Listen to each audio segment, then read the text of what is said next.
I just want to start out, before I continue on with this video, stating that I like all three gaming developers of PlayStation, Xbox, and Nintendo. I own all three, I play all three, I play games from all three, if they capture my interest in any way. So I just wanted to start out this video stating that. Because according to the Game Nest podcast, Microsoft is not happy with the Xbox division.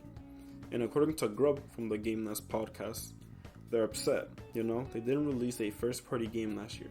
And if that doesn't affect you, if you always have something to play again, that's awesome. But a lot of people do regret getting their Xbox.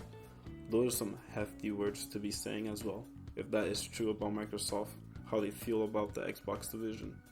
And according to Phil Spencer, Xbox had too much of a quiet year last year.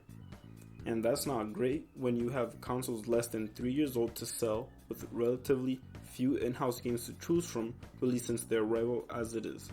Xbox not only had its player base to answer to when it comes to this sort of thing, but also Microsoft, and apparently the corporation isn't happy with the lack of first-party activity from its gaming arm. So yeah, if this rumor turns out to be true, I don't really blame Microsoft. Xbox is actual dog water. Like, from the way they treat their first-party games, the ones that have been released, for example, Halo Infinite. How are you going to lay off the majority of the staff there when the game itself is on thin ice as well? Or, I wouldn't say dead, but it's almost dead. So how are you going to do that? You're going to, I wouldn't know if you could say rush the launch, but how are you just not going to delay a game if it clearly wasn't ready? There's also that aspect.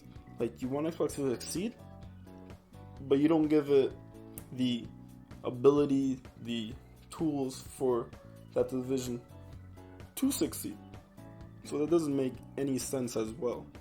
So it's just, like, I understand why they're upset, but you also have to take kind of the blame for it as well.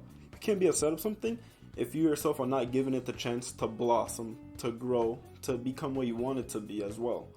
Doesn't make any sense as well. And then, yes, the lack of first-party games, Microsoft should be upset about that with the Xbox division. But at the same time, they've bought in many studios. How have their games not have been released yet? Like, I know Starfield is coming out later this year. Alright? So what? What about it coming out later this year? Like, there's no marketing. I'm not saying you have to start the marketing so early on, but like, when Sony has a big game coming out, it's coming out this year. They announce it, they tease it here and there. You're hoping it's in the next PlayStation showcase, stuff like that. But Xbox literally tight-lipped, nothing, lips locked, until whenever they start to talk about it, which just makes no sense. Like, I understand, playing it close to your chest, don't want to talk about it too much until you're ready. But there's also, you have to be like timely with it also. You can't be like that all the time, because not communicating at all can also be a bad thing. Like, I'm not trying to say they have to let us in on every single thing, every single time, every single detail, but you also gotta let your fan base into the loop so they can be excited, so they can talk about it, get good word of mouth going on social media and stuff, like Sony does. So it's like I said, how can Microsoft be upset with the Xbox division if they don't give the utilities to succeed as well? Which doesn't make any sense. The first party games that have been released, dog water, not good. They don't treat them well. They do stuff like laying off staff while they're trying to work on the product. Lack of first party, not even releasing games as well. Like they said, no first party games last year. Like what? Like, when does Sony do that? Like, they want to be better than Sony, but they're not looking at Sony's formula. I'm not saying they have to do exactly what Sony does, but you can take some stuff from them and then apply it to yourself. Maybe take stuff and then twist it a little bit and then do it yourself. Like, you have to put in the initiative. You got to put in the effort if you want something to succeed like that. Like, going back to the 360 era of Xbox, it was amazing.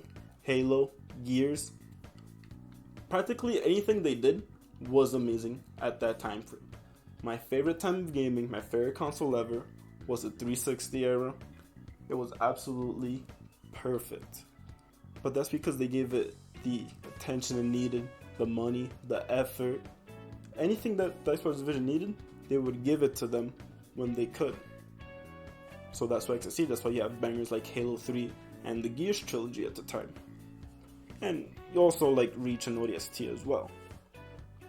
But it's like that.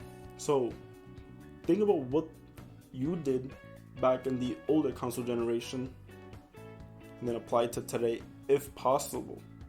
And then I think you have a fair competition going to go against Sony. And in my opinion, personally, that part is my opinion.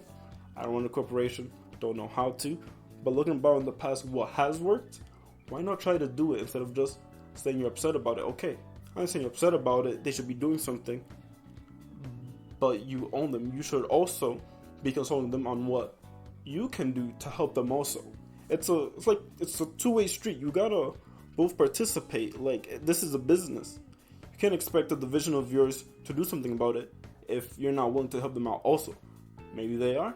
We don't know. Hasn't been reported on, but like, if we don't know, find whatever, none of our business. But at least try to help them out. You can't be just upset about it if this rumor is to be believed. But yeah, that is my opinion.